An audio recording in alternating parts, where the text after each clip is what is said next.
नमस्कार दोस्तों, मेरा नाम है विनय। दोस्तों, इस वीडियो के माध्यम से आप सभी लोगों को बताऊंगा कि यूपी एनएचएम सीएचओ में जो मोस्ट इंपॉर्टेंट क्वेश्चन है आपके सब्जेक्ट से पूछे जाने वाले हैं, और उस सब्जेक्ट को पूरा मैं थ्योरी के माध्यम से और एमसीक्यू क्वेश्चन के माध्यम से आपको दोनों करवाने वाला हूं। तो पूरा वीडियो को लास्ट तक देखिएगा। तो दोस्तों, इस वीडियो के माध्यम से हम आपको इस चैप्टर को कवर करके दिखाएंगे, जो कि आपको हमारा यहाँ से कम्युनिटी हेल्थ नर्सिंग से रिलेटेड जो भी हमारा चैप्टर है, यहाँ से आपके 5 नंबर जो क्वेश्चन पूछे जाने वाले हैं, 5 नंबर आपको कन्फर्म हो जाएगा इस वीडियो को देखने के बाद। वही मैं आप सभी लोगों को करवाने वाला हूं, तो पूरा वीडियो को लास्ट तक देखिएगा। यदि चैनल पर नए हैं तो चैनल को सब्सक्राइब कर लीजिएगा, क्योंकि सीएचओ से रिलेटेड बहुत सारे वीडियोज आपको एग्जाम से पहले हमारे चैनल पर देखने को मिलेंगे। तो चलिए दोस्तों, अपने क्वेश्चन की तरफ बढ़ते हैं। तो दोस्तों, यहाँ से जो हमारा पहला क्वेश्चन हो जाता है वह कम्युनिटी हेल्थ नर्सिंग जो का मोस्ट इंपॉर्टेंट क्वेश्चन है, एलिजा का पूरा नाम क्या है। तो दोस्तों, इसका फुल फॉर्म बार बार एग्जाम में पूछा जाता है, और ये आप सभी लोग का जो यूपी एनएचएम का मोस्ट फेवरेट क्वेश्चन है। हर बार एग्जाम में पूछा जाता है, इस बार भी आपके एग्जाम में पूछे जाने वाला है। इसलिए दोस्तों, आपको जो इसका राइट आंसर हो जाएगा, दोस्तों आपको ऑप्शन नंबर 2 में दिख रहा होगा, एंजाइम लिंक्ड इम्यून सर्वेट ए से इसका राइट आंसर हो जाएगा, जो कि इसका फुल फॉर्म होता है। ये भी मोस्ट इंपॉर्टेंट है, इसको आपको ध्यान में रखना है। तो इससे रिलेटेड जो क्वेश्चन आपके बन सकते हैं, उसको मैं यहाँ से आप सभी लोग का करवा देने वाला हूँ। तो दोस्तों, यहाँ से आपको दिख रहा होगा कि एलिसा का अर्थ एंजाइम संलग्न प्रतिरोधक शोषक अमापन है। एलिसा तकनीक से रोग की प्रारंभिक पहचान की जा सकती है। एलिसा प्रतिजन प्रतिरक्षी पारस्परिक क्रिया के सिद्धांत पर आधारित है। रोग जनकों के द्वारा उत्पन्न संक्रमण की पहचान प्रतिजनों प्रोटीन, ग्लाइकोप्रोटीन आदि की उपस्थिति में या रोग जानकों के विरुद्ध संश्लेषित प्रतिरक्षा की पहचान के आधार पर की जाती है। तो जो इसका स्पष्टीकरण है दोस्तों, वह भी आपके सामने है। एलिसा प्रतिजन और प्रतिरक्षी के बंधन का पता लगाने के लिए एक एंजाइम का उपयोग करती है। तो दोस्तों, यहाँ से आपके क्वेश्चन बन सकते हैं कि प्रतिजन और प्रतिरक्षी के लिए कौन सा जो एंजाइम है वो उपयोग करता है। तो यहाँ से आप सभी लोग जो एंजाइम का उपयोग करता है उसको यहाँ से राइट आंसर पे लगा सकते हैं। एंजाइम एक रंगहीन क्रियाधार को एक रंगीन उत्पाद में परिवर्तित करता है, जो कि एजी-एबी बंधन की अनुपस्थिति को दर्शाता है। एक एलिजा का उपयोग नमूने में प्रतिजन या प्रतिरक्षी की उपस्थिति का पता लगाने के लिए किया जाता है। यह इस बात पर निर्भर करता है कि परीक्षण कैसे किया गया है। एलिसा को 1970 में विकसित किया गया था। तो दोस्तों, यहाँ से आपसे क्वेश्चन पूछ सकता है कि जो एलिसा है इसकी शुरुआत कब हुई थी। तो दोस्तों, यहाँ से जो आपका 1970 में इसे तेजी से स्वीकार किया गया था। एलिसा का उपयोग एड्स के निदान के लिए किया जाता है। एलिसा का कार्य सिद्धांत प्रतिजन प्रतिरक्षी पारस्परिक क्रिया है। तो ये भी मोस्ट इंपॉर्टेंट क्वेश्चन है, आपके एग्जाम में इससे रिलेटेड बन सकते हैं, वो भी मैंने करवा दिया है। उसके बाद अगला क्वेश्चन दोस्तों आपके सामने है, मलेरिया परजीवी का नाम क्या है। तो दोस्तों, जो आपका मलेरिया परजीवी है उसको आप सभी लोगों को बता दें कि यहाँ से जो आपका प्लाज्मोडियम है, यहाँ से जो आपका हो जाता है, इसका मलेरिया का परजीवी का नाम आपका यहाँ से प्लाज्मोडियम हो जाएगा। तो यहाँ से राइट आंसर ये भी आपका इंपॉर्टेंट क्वेश्चन है, जो कि मलेरिया से भी रिलेटेड बहुत सारे क्वेश्चन एग्जाम में पूछता है, जो कि यूपी एनएचएम के ये सारे फेवरेट क्वेश्चन है। यहाँ से आपको जो इसका एडवांस डिटेल है वो भी मैं बता देना चाहता हूँ कि मलेरिया प्रोटोजोआ प्लाज्मोडियम वाईमैक्स के कारण होता है। यह मादा एनाफिलीज मच्छर के माध्यम से फैलता है। प्रोटोजोआ प्लाज्मोडियम मुख्य रूप से मानव शरीर की लाल रक्त कणिकाओं, हृदय और प्लीहा पर हमला करता है। मलेरिया के इलाज के लिए कोई प्रभावी टीका अभी तक उपलब्ध नहीं है। एकमात्र स्वीकृत वैक्सीन आरटीएस और यस है। तो दोस्तों, यहाँ से आपसे क्वेश्चन पूछ सकता है कि मलेरिया की वैक्सीन का क्या नाम है। तो यहाँ से आप इसका राइट आंसर यहाँ से दे सकते हैं, जिसे व्यापारिक नाम से जाना जाता है, लेकिन इसकी प्रभावकारिता बहुत कम होती है। मलेरिया के इलाज के लिए इस्तेमाल की जाने वाली दवाइयाँ हाइड्रोक्सीक्विनोन और क्विनैन है। मलेरिया रोधी दवाओं का प्रतिरोध पुनरावृत्ति समस्या है। पिछली पीढ़ियों की दवाएं जैसे क्लोरोक्विनीन और सल्फाडाइक्सिन पायरामाइथाइन एसपी के लिए पी फाल्सीफेरम मलेरिया परजीवी का अनुरोध उसके बाद 1950 और 1960 के दशक में व्यापक हो गया। तो दोस्तों, यहाँ से जो मोस्ट इंपॉर्टेंट क्वेश्चन आपकी दवाइयों से रिलेटेड बनते हैं वो यहाँ से आप सभी लोग देख लीजिए। एनोफ्लीज मच्छर का एक वंश है, जिससे पहली बार 1818 में जे.डब्ल्यू. मोगेन द्वारा पुंगड़ित और नामित किया गया। मादा एनाफिलीज मच्छर मलेरिया की वाहक है। जब वह रोगी से खून चूसती है और दूसरे व्यक्ति को काटती है, तब मलेरिया संक्रमित होता है। तो दोस्तों, यहाँ से आपसे क्वेश्चन पूछ सकता है कि जो मलेरिया है वह किस मच्छर के काटने से फैलता है। तो यहाँ से उसका राइट आंसर आप सही लोग दे सकते हैं। उसके बाद किस प्रकार से मलेरिया जो फैलाव होता है, तो यहाँ से आप उसको राइट आंसर यहाँ से दे सकते हैं। तो कुछ इस प्रकार से एक क्वेश्चन के माध्यम से यहाँ से आपको 7 से 8 क्वेश्चन मैं क्लियर करवा रहा हूँ, जो कि पूरा थ्योरी बेस्ड पूरा सब कुछ करवा रहा हूँ। इसलिए पूरा वीडियो को लास्ट तक देखिए। यदि आपको वीडियो अच्छा लग रहा हो तो चैनल को जरूर सब्सक्राइब कर लीजिएगा, जिससे आने वाली वीडियो की अपडेट आपसे दोस्तों मिस ना होने पाए। राष्ट्रीय ग्रामीण स्वास्थ्य मिशन के संदर्भ में निम्नलिखित में से कौन सा एक प्रशिक्षित सामुदायिक स्वास्थ्य कार्यकर्ता आशा का कार्य नहीं है। तो दोस्तों यहाँ से आपको ऑप्शन में 4 ऑप्शन दिए गए हैं। यहाँ से जो आपके आशा का कार्य कौन सा नहीं है वह दोस्तों आपको बताना है। तो दोस्तों यहाँ से प्रसव पूर्व देखभाल की जांच के लिए महिलाओं को स्वास्थ्य सुविधा से जोड़ती है। तो एकदम सही है दोस्तों, एकदम सही आपका आंसर हो जाएगा। गर्भावस्था का पता लगाने के लिए गर्भावस्था परीक्षण का किट का उपयोग करना चाहिए। तो यहाँ से ये भी क्वेश्चन आपका सही हो जाएगा। पोषण और टीकाकरण के बारे में जानकारी प्रदान करना, ये भी आशा का काम है, यहाँ से राइट हो जाएगा। बच्चे के प्रसव का संचालन करना, तो दोस्तों ये जो आपका ऑप्शन हो जाएगा ये एकदम रॉन्ग है। इसलिए दोस्तों यहाँ से जो राइट आंसर हो जाएगा आप सभी लोग का ऑप्शन नंबर 4 एकदम करेक्ट हो जाएगा। इसके जो की पॉइंट है दोस्तों आप सभी लोगों को बता देना चाहते हैं, क्योंकि भारत सरकार के मान्यता प्राप्त सामाजिक स्वास्थ्य कार्यकर्ता आशा कार्यक्रम को 2006 में राष्ट्रीय ग्रामीण स्वास्थ्य मिशन द्वारा स्थापित किया गया था, जिसका उद्देश्य स्वास्थ्य परिणामों के सुधार करना था। तो दोस्तों यहाँ से आप सभी लोगों से पूछ सकता है कि जो आशा का कार्यक्रम है, जो उनकी शुरुआत है वह किस वर्ष से हुई थी। तो यहाँ से जो 2006 है आप एकदम राइट आंसर यहाँ से दे सकते हैं। विशेषकर महिलाओं और बच्चों के बीच भौगोलिक और सामाजिक आर्थिक विषमताओं को कम करना इसका जो लक्ष्य था।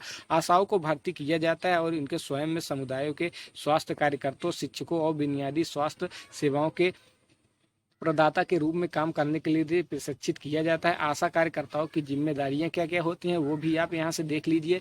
नई गर्भधारण, जन्म और मृत्यु की पहचान और पंजीकरण करना, स्वास्थ्य सेवाओं की मांग और सहायता के लिए समुदाय को जुटाना, परामर्श देना और उसका समर्थन करना, बीमारी के मामले की पहचान करना, प्रबंधन करना और उनका जिक्र करना, घर के दौरे, प्राथमिक चिकित्सा और टीकाकरण सत्र के माध्यम से स्वास्थ्य सेवा वितरण का समर्थन करना, डेटा को बनाए रखना और सामुदायिक स्तर पर स्वास्थ्य योजनाओं में भाग लेना। तो दोस्तों ये आपके आशा कार्यकर्ता के जो काम है, ये भी मोस्ट इंपॉर्टेंट क्वेश्चन है, आपसे एग्जाम में पूछा जा सकता है। इनमें से एक एक क्वेश्चन आपके लिए इंपॉर्टेंट है, इसलिए आपको सारे क्वेश्चनों को अच्छे तरीके से देखना है और ध्यान में रखना है। निम्नलिखित में से कौन सा मानव रोग जीवाणु के कारक होता है। तो दोस्तों यहाँ से आप सभी लोगों का जो यहाँ से निम्नलिखित में से मानव का जीवाणु का जो आपका कारक होता है, रोग होता है दोस्तों, वह आप टाइफाइड यहाँ से आप सभी लोग का जो राइट आंसर हो जाएगा, क्योंकि टाइफाइड के ही कारण जो आपके यहाँ से मानव का रोग जीवाणु कारण होता है, इसलिए यहाँ से राइट आंसर आपका टाइफाइड हो जाएगा। इसके बाद दोस्तों यहाँ से टाइफाइड एक जीवाणु संक्रमण है और तेज बुखार, दस्त और उल्टी का कारण बन सकता है और घातक हो सकता है। तो दोस्तों यहाँ से जो आपके टाइफाइड के लक्षण पूछे जा सकते हैं, तो यहाँ से आप इसका राइट आंसर दे सकते हैं, जो कि थ्योरी के माध्यम से पूरा आपको क्लियर कर रहे हैं। यह जीवाणु साल्मोनेला टाइफी के नाम से होता है। टाइफाइड बुखार एक प्रकार का आंत ज्वर है, साथ में पैरासाइट बुखार भी होता है। संक्रमण अक्सर दूषित भोजन और पीने के पानी से होता है। तो दोस्तों यहाँ से आपसे क्वेश्चन पूछ सकता है कि संक्रमण वह किस प्रकार से फैलता है। तो दोस्तों यहाँ से आप आंसर में दूषित भोजन और पानी को यहाँ से दे सकते हैं।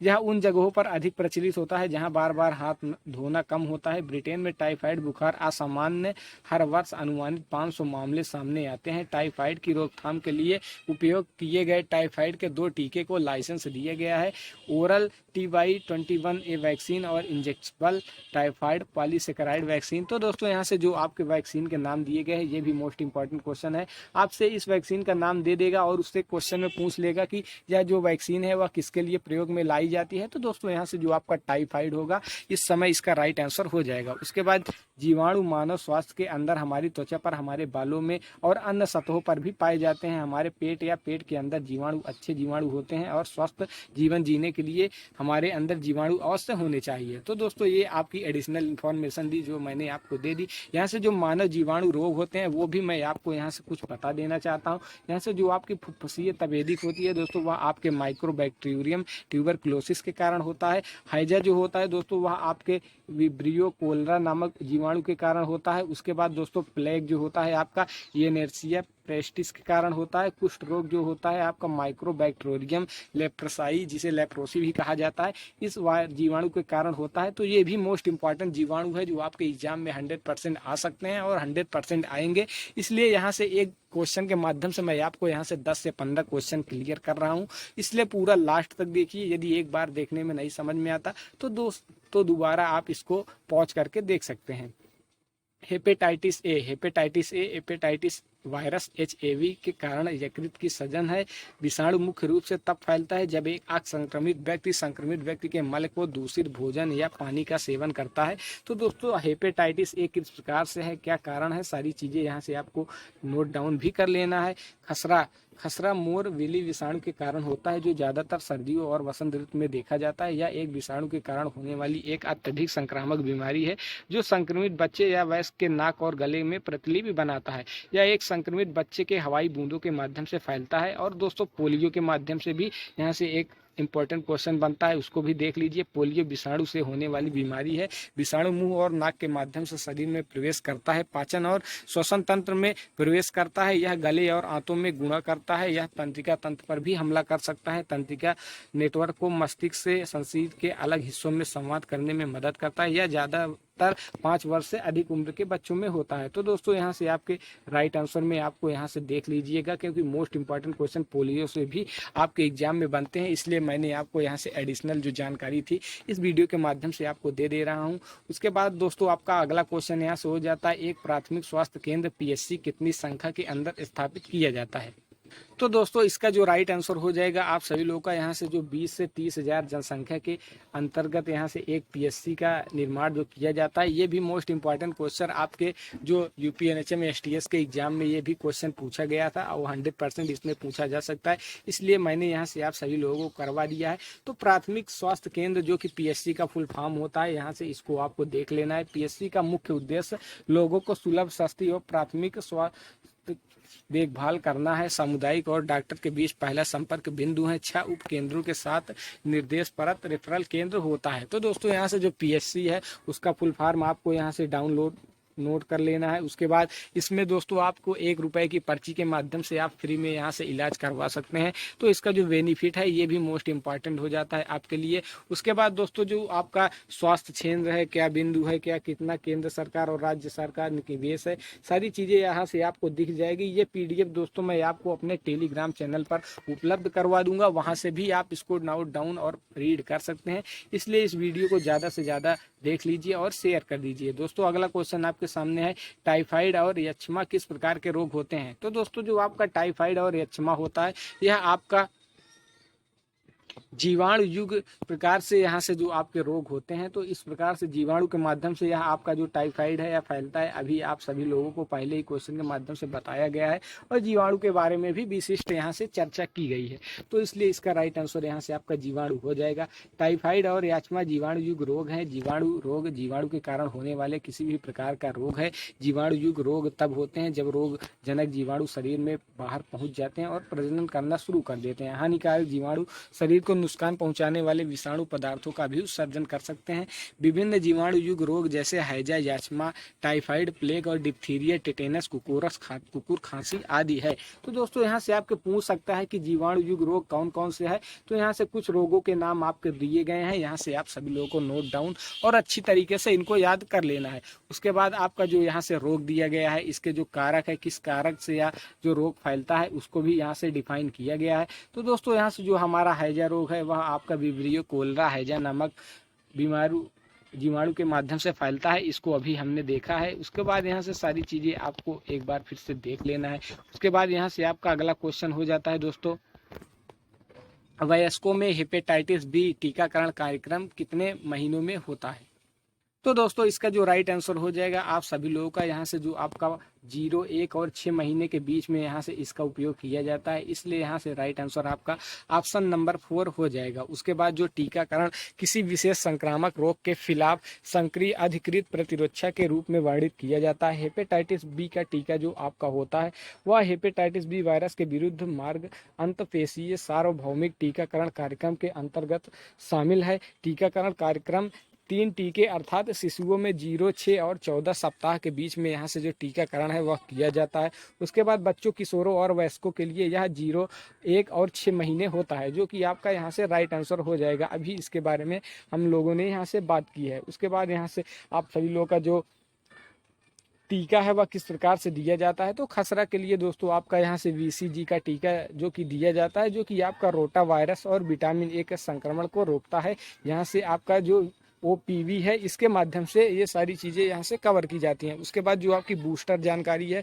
यहाँ पर आपको दे देना चाहते हैं कि भारत में प्रावधान के अनुसार जन्म के 48 घंटे के भीतर इसका प्रयोग किया जाता है, इसलिए दोस्तों इस टीके को बच्चों को सर्वप्रथम लगाया जाता है। तो यहाँ से इसका जो राइट आंसर है आपके सामने आ गया होगा। उसके बाद दोस्तों अगला क्वेश्चन हमारे सामने है, सिस्मोग्राफ का उपयोग किसको मापने के लिए किया जाता है। तो दोस्तों आप सभी लोगों को कॉमन क्वेश्चन है, हर बार एग्जाम में पूछा जाता है, इसका राइट आंसर आपको पता होना चाहिए।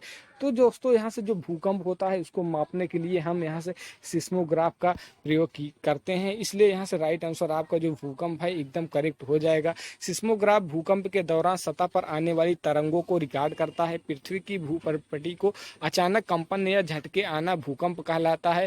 पृथ्वी की पपड़ी विभिन्न आकारों में विभिन्न भागों में बनी होती है, उन्हें प्लेट कहा जाता है। दुनिया में ज़्यादातर भूकंप प्लेट के हिलने डुलने के कारण आते हैं। सिस्मोग्राफी भूकंप के अध्ययन से संबंधित है। तो दोस्तों यहाँ से आपसे क्वेश्चन पूछ सकता है कि जो सिस्मोलॉजी है वह भूकंप का अध्ययन किसे कहा जाता है। तो दोस्तों यहाँ से जो भूकंप के अध्ययन को यहाँ से सिस्मोलॉजी कहा जाता है, इसलिए रिएक्टर स्केल और मार्केनी स्केल भूकंप तीव्रता को नापने के लिए उपयोग किया जाता है। तो दोस्तों यहाँ से एक क्वेश्चन आपसे 100% एग्जाम में पूछा जाता है कि जो भूकंप है उसको नापने के लिए किस रिएक्टर स्केल का प्रयोग किया जाता है। तो दोस्तों यहाँ से आपके मार्केली स्केल और रिएक्टर स्केल का प्रयोग यहाँ पर किया जाता है, इसलिए राइट आंसर आप सभी लोगों का यहाँ से रिएक्टर स्केल और मार्केनी स्केल एकदम करेक्ट हो जाएगा। उसके बाद दोस्तों यहाँ से कुछ एडिशनल जानकारी है जो आपको दे देना चाहते हैं, जैसे कि एमीटर जो है दोस्तों वह आपका विद्युत धारा को नापता है।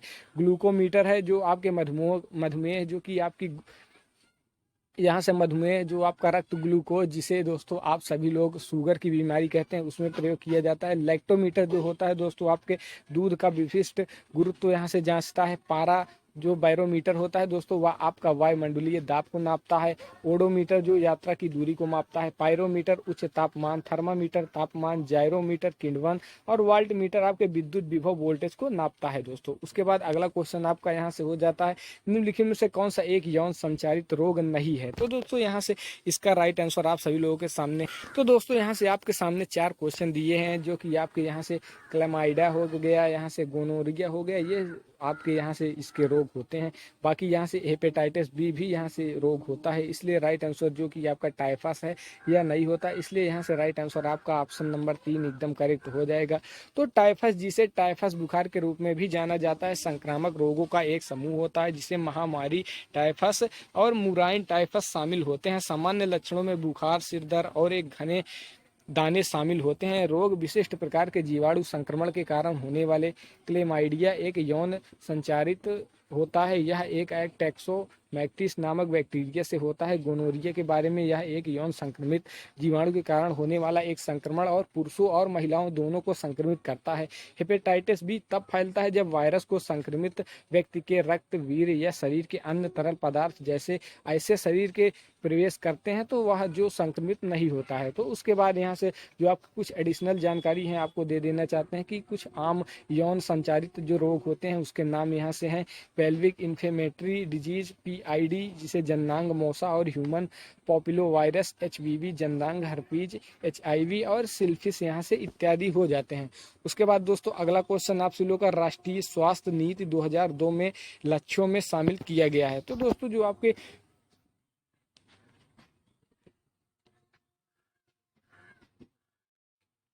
तो दोस्तों इसके लक्ष्य में आपको पोलियो को 2005 तक उन्मूलन करना है, ये भी 100% सही है, ये भी लक्ष्य इंडिया प्राप्त कर चुका है। 2007 तक HIV की वृद्धि को शून्य पर लाना है, ये भी लक्ष्य इंडिया प्राप्त कर चुका है। 2010 तक MMR घटाकर 100 करना था, ये भी दोस्तों जो इंडिया है वो पूरा कर चुका है। इसलिए दोस्तों यहाँ से जो राइट आंसर है आप सभी लोगों का ऑप्शन नंबर डी उपरोक्त तो सभी इनमें से एकदम करेक्ट हो जाएगा क्योंकि सारे क्वेश्चन आपके यहाँ से सही हैं। इसलिए दोस्तों यहाँ से कुछ इंपॉर्टेंट जानकारी आपको दे देना चाहते हैं। पहली राष्ट्रीय स्वास्थ्य नीति यहाँ से 1983 में शुरू गई थी, ये भी क्वेश्चन एग्जाम में पूछा जाता है कि इसकी शुरुआत कब हुई थी। तो दोस्तों यहाँ से 1983 में इसकी शुरुआत की गई थी। उसके बाद कुछ की पॉइंट जो है आपको यहाँ से देखने को मिल जाएंगे, जैसे कि देश के नागरिकों के बीच सबसे अच्छे स्वीकार्य मानक को प्राप्त करना, प्राथमिक स्तर पर निवारक और प्रथम पंजीकरण की पहल को प्राथमिकता देना, दवाओं के तर्क संगत उपयोग पर जोर देना। तो दोस्तों यहाँ से मैंने मोस्ट इंपॉर्टेंट क्वेश्चन